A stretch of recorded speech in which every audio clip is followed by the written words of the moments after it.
મહારાષ્ટ્ર સરકારમાં ભંગાણની સ્થિતિ અને તેની વચ્ચે ખૂબ જ મહત્વપૂર્ણ મોટા સમાચાર સામે આવી રહ્યા છે કે જ્યાં હવે મહારાષ્ટ્ર ભાજપના ધારાસભ્યોને પણ લવાશે ગુજરાત।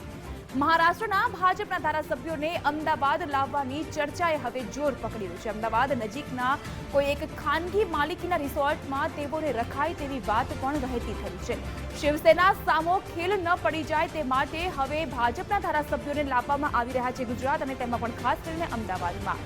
મહારાષ્ટ્ર ભાજપ તરફથી કોઈ જોકે સ્પષ્ટતા કરવામાં નથી આવી ત્યારે ભાજપના પ્રવક્તાએ નિવેદન આપતા કહ્યું છે કે આવી કોઈ પણ પ્રકારની ગતિવિધિ નથી, એટલે કે ભાજપના ધારાસભ્યોને ગુજરાત અને અમદાવાદ લાવવાની જે અટકણો વહેતી થઈ છે તેનો ભાજપના જ પ્રવક્તાએ ઇનકાર કર્યો અને કહ્યું કે આવી કોઈ પણ પ્રકારની ગતિવિધિ નથી। એટલે એક તરફ જ્યાં મહારાષ્ટ્રમાં સરકારમાં ભંગાણને લઈને ઘમાસાણ મચી રહ્યું છે અને ઉથલપાથલ રાજકીય માહોલમાં સર્જાઈ રહી છે, ત્યાં જ બીજી બાજુ હવે ખાસ કરીને આ તમામ ભાજપના મહારાષ્ટ્રના જે ધારાસભ્યો છે તેઓને હવે અમદાવાદ લાવવાની ગતિવિધિ અને અટકણોએ જોર પકડ્યું છે, જેથી કરીને શિવસેના સામે સામો ખેલ ન પડી જાય અને ભાજપના ધારાસભ્યો તૂટે નહીં તે પ્રકારની અટકણોને ધ્યાનમાં રાખતા હવે આ પ્રકારનું પગલું ભરવામાં આવી શકે તેવી અટકણો વહેતી થઈ છે। પરંતુ જો સૂત્રોનું માનીએ તો ભાજપના પ્રવક્તાએ આવી કોઈ પણ પ્રકારની ગતિવિધિ ચાલતી હોવાનો કર્યો છે સ્પષ્ટ ઇનકાર।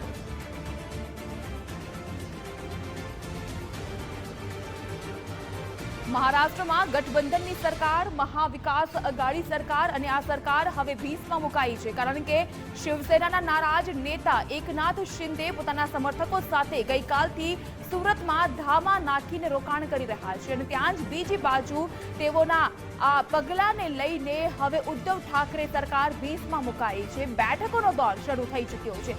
અજીત પવાર એટલે કે શરદ પવારના નિવાસસ્થાને પણ મહત્વપૂર્ણ બેઠક કે જેમાં ઉપસ્થિત જોવા મળ્યા પ્રફુલ્લ પટેલ, ત્યાં જ બીજી બાજુ દિલ્હીમાં ભાજપના રાષ્ટ્રીય અધ્યક્ષ જેપી નડ્ડાએ કરી કેન્દ્રીય ગૃહ પ્રધાન અમિત શાહ સાથે બેઠક અને હવે આ બેઠકમાં જે નિષ્કર્ષ અને ચર્ચા વિચારણા થઈ છે તેમાં કયા પ્રકારની માહિતી સામે આવે છે તે જાહેરાત થયા બાદ ખ્યાલ આવશે, પરંતુ ટૂંક ક્ષણની અંદર જ હવે એક તરફ જ્યાં શરદ પવાર દ્વારા હવે પ્રેસ કોન્ફરન્સ કરવાની વાતો સામે આવી રહી છે, ત્યાં જ બીજી બાજુ ટૂંક ક્ષણની અંદર એકનાથ શિંદે તે પણ સામે આવી શકે છે। તો વળી મુંબઈમાં તમામ ધારાસભ્યોને તેડું મોકલીને તાત્કાલિક મુંબઈમાં ઉદ્ધવ ઠાકરે મુખ્યપ્રધાન ઉદ્ધવ ઠાકરેના નિવાસસ્થાને તમામ ધારાસભ્યો પહોંચી રહ્યા છે અને બેઠકની શરૂઆત થઈ ચૂકી છે। એટલે કહી શકાય કે મહારાષ્ટ્રમાં મહારાષ્ટ્ર સરકારને લઈને જે પ્રકારની ગતિવિધિ જોવા મળી રહી છે તેની સીધી અસર હવે ગુજરાતમાં પણ જોવા મળી રહી છે, કારણ કે ભાજપના મહારાષ્ટ્રના તમામ ધારાસભ્યોને ત્યાંથી અમદાવાદ લાવવાની વાત વહેતી થઈ છે। તો મુંબઈમાં કેવા પ્રકારનો આ ઘટનાક્રમ ચાલી રહ્યો છે તેના વિશે વધુ વિગતો મેળવીશું મારા સંવાદદાતા સતીશ સોની પાસેથી। સતીશ, એક તરફ વિગતો મળી રહી છે કે ભાજપના ધારાસભ્યોને અમદાવાદમાં લાવવામાં આવી શકે છે, પરંતુ બીજી બાજુ ભાજપના પ્રવક્તા આવી ગતિવિધિનો ઇનકાર કરી રહ્યા છે, શું હકીકત? બીજેપીના એમએલએ યોગેશ સાગર જેઓ બીજેપી કેબિનેટમાં મિનિસ્ટર પણ રહી ચૂક્યા છે, તેમણે અને બીજેપી પ્રવક્તા ઓમપ્રકાશ ચૌહાણે સ્પષ્ટતા કરી હતી કે આ વાત ફક્ત તથ્યહીન છે। અમારે અમદાવાદ અથવા દિલ્હી જવાની જરૂર નથી, જો અમારી સરકાર બનશે તો અહીં જ બનશે, આથી અમે નેતાઓના આદેશની રાહ જોઈ અને મુંબઈમાં જ છે। આમ આજે એક અફવા પ્રસરી છે તેમનું તેમણે ખંડન કર્યું હતું, પરંતુ શિવસેનાના અહીંથી મિલિંદ નાર્વેકર અને રવિન્દ્ર પાઠક એકનાથ શિંદેને મળવા સુરત ગયા છે। બીજી બાજુ એમનો એક દૂત જે છે હાલમાં અહીં વર્ષા બંગલા ખાતે આવ્યો છે, જેમની ચર્ચા થઈ રહી છે। અને ત્રીજી તરફ કેન્દ્રીય નેતાગીરી જે છે એટલે આપણા હોમ મિનિસ્ટર સતીશ આપણે અટકાવ માંગીએ કારણ કે શરદ પવાર હવે પ્રેસ કોન્ફરન્સ યોજી રહ્યા છે। सरकार बनाया, सरकार बनने के बाद पिछले 2.5 साल सरकार ठीक से चल रहा है। कल वहाँ इलेक्शन था और जहाँ तक एनसीपी है कि एनसीपी के 2 कैंडिडेट थे और दोनों कैंडिडेट को 2 वोटों का कोटा हम लोगों ने दिया था, वो पूरी तरह से मिला। एनसीपी का एक भी वोट इधर से उधर नहीं गया, बिल्कुल डिसिप्लिनली हमारे एमएलए ने वोटिंग वहाँ किया और इससे वो जो कुछ कल का इंसिडेंट था इसमें हम किसी में हम नाराज नहीं है। एक बात सच है कि हमारे फ्रंट का एक कैंडिडेट वो जीत नहीं सका, वहाँ कुछ वोटों की कमियाँ वहाँ आ गई, मगर ये अन्य पॉलिटिकल पार्टी का जो कोटा था और अन्य पॉलिटिकल पार्टी की जिम्मेदारी थी उनका कैंडिडेट जिताने के लिए, उसमें कामयाबी नहीं आई। मगर हम वापस जाने के बाद ज़रूर हमारे साथियों के साथ बातचीत करेंगे, ऐसे क्यों हुआ और हुआ तो कैसे करेक्ट एक्शन ले सकते हैं, इस पर हम ध्यान देंगे। शिवसेना के नेता एकनाथ शिंदे बार बार कह रहे हैं कि उनको सीएम बनाया जाए, इस पर आपकी सहमति है क्या? सरकार संकट में है सर, जिस तरीके से रुक एक मिनट यार, चुप रहो ना। अरे यार सर, जिस तरीके से महाराष्ट्र के भीतर संकट दिखाई दे रहा है, अरे एक क्वेश्चन एट अ टाइम होगा ना। वो एक तो सरकार बचा दिया था, क्या इस बार सरकार आप लोग बचा पाएंगे? उम्मीद है आपको?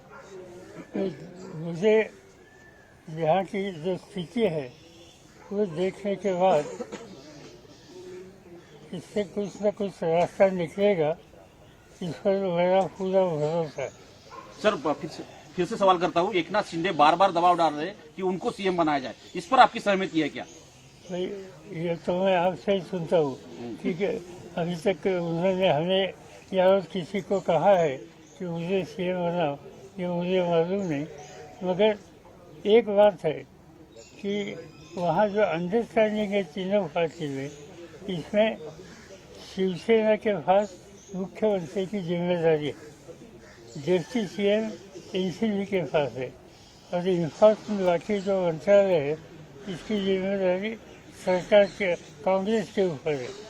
जहाँ तक लीडरशिप में कुछ बदलाव करना या किसी को वहाँ मौका देना, वो उनका इंटरनल इशू है, जो शिवसेना की लीडरशिप इस पर जो कुछ तय करेंगे इसके साथ हम रहेंगे। मगर मुझे पूरा विश्वास है कि उद्धव ठाकरे के नेतृत्व पर वहाँ जो गवर्नमेंट चलाई है, इसमें कोई बदलाव करने की आवश्यकता हमें लगती नहीं। सर, लेकिन एकनाथ शिंदे जेपी नड्डा और अमित शाह को भी मिलने वाले हैं आज। कौन किसको मिलने वाला, हम कैसे करेंगे? सर, कल के एमएलसी इलेक्शन में 134 विधायकों का समर्थन बीजेपी को प्राप्त हुआ है। जिस पार्टी के मुख्यमंत्री है उस पार्टी के सारे वोट भी शिवसेना उम्मीदवार को नहीं मिले हैं। क्या आपको लगता है कि ये क्रॉस वोटिंग सरकार के लिए खतरा है? नहीं, ऐसे जब इलेक्शन होते हैं तो क्रॉस वोटिंग होते हैं, ये कोई आज की बात नहीं। इससे पहले 20 से 50 सालों में कई बार मैंने देखा है कि क्रॉस वोटिंग होता है, क्रॉस वोटिंग होता है और फिर सरकार चलती है। सर, क्या अलायंस में भी कुछ मतभेद है? सर, अलायंस में कुछ मतभेद है क्योंकि ये क्रॉस वोटिंग सामने आ रही है? नहीं, ऐसा है कि अलायंस में बिल्कुल मतभेद नहीं है।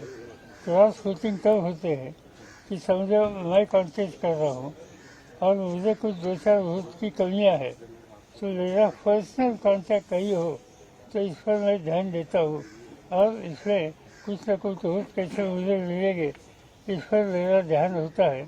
इससे कुछ क्रॉस वोटिंग इधर उधर होती है। एक जैसे आपको एक बार एग्जाम्पल देता हूँ कि जिस बार आई थिंक 1980 में मेरे पास खाली 6 MLA थे, 6, और 6 MLA के आधार पर हमने 45 वोट लेकर सुदेश सरवानी को राज्यसभा को चुनकर लाया था, 6 वोटों। ये हो सकता है जैसे रिश्ते आपके हैं, इस पर ये इलेक्शन में कामयाबी मिलती है, ये डिफीट होता है। Are you confident that you have a clear majority, that Aghadi government has a clear majority, and what are the numbers like? NCP और कांग्रेस छोड़ के बाहर निकले, ऐसी भी शर्तें रखी हैं। सुनने में आ रहा है कि जो सूरत गए विधायक, उन्होंने कहा है कि शिवसेना जो है वो एनसीपी और कांग्रेस का साथ छोड़े। ये जो आप कहते हैं मेरे कान पर ये बात आई नहीं। उद्धव ठाकरेंशी तुमचं काही बोलणं या सगळ्या घडामोडीनंतर उद्धव ठाकरेंशी काही बोलणं नहीं, एवढं झालं कि उद्धव ठाकरे जी ने उनके पार्टी की मीटिंग बुलाई है और वह आज सुबह बैठने, अभी जो आफ्टरनून में बैठने वाले हैं। इस बैठने के बाद एक बार इनके इंटरनल डिस्कशन हो जाएगा तो हम इनसे बात करेंगे। आज ये इशू एनसीपी का इंटरनल इशू नहीं है, ये शिवसेना का इंटरनल इशू है। Today you are leaving for Mumbai. Confident that you have the numbers. Sir Mumbai आप जा रहे हैं सर? जा रहे हैं। क्या मुख्यमंत्री से मुलाकात है शाम को सर? कब जाएंगे सर? मेरे अभी मीटिंग है 2:30 बजे। उद्धव ठाकरे के साथ मुख्यमंत्री के साथ मुलाकात है? प्रेसिडेंट कैंडिडेट सिलेक्शन के बारे में आज जो हमने मीटिंग बुलाई है, ये मीटिंग खत्म होने के बाद I am going to Lahore. Sir आपको संकट मोचक कहा जाता है, खासतौर पर पिछली सरकार भी आपने बचाई थी। एकनाथ शिंदे से क्या आपकी कोई बातचीत हुई है या किसी विधायक से बातचीत हुई है जो सूरत में ठहरे हुए हैं? मेरे किसी से बात नहीं हुई, तो कहाँ ठहरे ये भी मुझे मालूम। Sir, are you confident that Agadi government has the numbers? Sir एक तरफ So आप are you कह रहे confident you have the हैं majority? सर आप कह रहे हैं कि ये शिवसेना का इंटरनल मैटर है, लेकिन खतरे में सरकार है, तो आप क्या समझा जाए कि एनसीपी और शिवसेना साथ नहीं है इस संकट को लेकर, फिर कैसे होगा इसका समाधान? बिल्कुल हम कांग्रेस, एनसीपी, शिवसेना, हम तीनों ही साथ, मगर जब तक एग्जैक्टली क्या इशू है और कैसे रिजॉल्व करना, इसमें शिवसेना की गाइडलाइन हमें मिलती नहीं, तब तक इसे हम कुछ कदम उठाना ठीक नहीं। And sir, if government falls, are you open to go with BJP, sir? Are you open to go with any alliance with BJP, sir? If government falls. मामले को ये संकट जो है, ये पूरे संकट को लेकर शिवसेना की तरफ से कोई आपसे संपर्क नहीं किया गया है? ये दिक्कत आई है, उनके विधायक टूट के चले गए, भाग गए, तो आपसे कोई बातचीत नहीं हुई है? आज वो दोपहर को हम मिलकर इसमें इन डेप्थ स्टडी करेंगे और शाम को आप लोगों को बताएंगे, ऐसा हमें संदेश आया है। तो वे वेटिंग फॉर दैट। सर, अगर गवर्नमेंट गिरती है या कुछ जो उथल पुथल चल रही है, क्या बीजेपी के साथ जा सकती है एनसीपी? अगर कुछ खतरा होता है, गवर्नमेंट गिरती है तो? घूमते हो जरा कुछ तो सेंसिबल क्वेश्चन। सर, अगर सरकार गिर जाएगी तो कहीं तो एनसीपी जाएगी, अपोजिशन में भी बैठ सकती है, बीजेपी के साथ नहीं जाएगी। लेकिन अच्छा सर, बस आखिरी क्वेश्चन, आप चीफ मिनिस्टर उद्धव ठाकरे से मिलने वाले हैं या कोई मुलाकात की बातचीत हुई है? तय हुआ बात आज रात को उनको समय होगा तो शायद मिल सकते हैं, शायद, क्योंकि ये तय नहीं हुआ, मगर मुझे उन पार्टी के तरफ से कोई तो ग्राउंड लेवल सिचुएशन पक्की क्या है इसका ब्रीफिंग हमें मिलेगा और इसके ऊपर आगे की नीति तय करेंगे। साहेब, शिवसेनेतली अनेक बंड तुम्ही बघितली असतील, यावेळेचं बंड मोठं आहे असं वाटतंय? यावेळेचं बंड मोठं आहे असं वाटतंय त्यांच्या वक्तव्यात? એનસીપી પ્રમુખ છે શરદ પવાર, અને શરદ પવારે આજે જે બેઠક કરી અને બેઠક બાદ મીડિયાને સંબોધવામાં આવી, અને આ મીડિયામાં સંબોધતી વખતે તેઓએ કહ્યું છે કે મહારાષ્ટ્રમાં આ પ્રકારની ઘટના ઘટવી એ કોઈ પ્રથમ વખતની ઘટના નથી। આવું અગાઉ 2 વખત થઈ ચૂક્યું છે કે જ્યારે મહારાષ્ટ્રમાં સરકારને પડી ભાંગવાનો એટલે કે સરકારને પાડવાનો એક ષડયંત્ર રચવામાં આવ્યું હોય, અને આવું આ ત્રીજી વખત થઈ રહ્યું છે। જો કે શિંદે સીએમ બનવાની ઈચ્છા ધરાવતા હોય તેની મને હજુ પણ કોઈ જ જાણ નથી, અને અમે ઉદ્ધવ ઠાકરેની આ સરકાર જે ચાલી રહી છે તેની પડખે રહીશું, કારણ કે અત્યારે તો મહારાષ્ટ્રમાં ઉદ્ધવ ઠાકરેની સરકાર જ નેતૃત્વમાં રહેશે તે પ્રકારનો આશાવાદ પણ તેઓએ વ્યક્ત કર્યો છે। અને બીજી બાજુ કહ્યું છે કે અત્યારે જે સરકાર છે એ સારી રીતે કામ કરી રહી છે, હવે આ સરકારમાં એટલે કે ઉદ્ધવ ઠાકરેની સરકારમાં બદલાવની કોઈ જરૂરિયાત ન હોવાની વિગતો પણ અહીંથી શરદ પવારે આપી।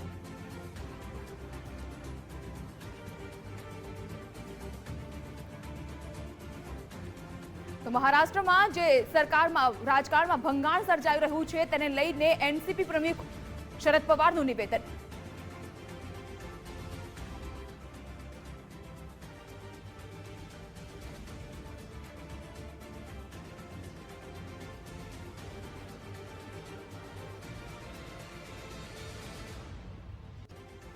તો મહારાષ્ટ્રમાં સરકારમાં જે પ્રકારની રાજનીતિને લઈને મહત્વના સમાચાર સામે આવી રહ્યા છે, ત્યારે આ સમગ્ર ઘટનાક્રમને લઈને વધુ વિગતો મેળવીશું। ન્યૂઝરૂમથી જોડાઈ ચૂક્યા છે આઉટપુટ હેડ મુફદ્દલ કપાસી।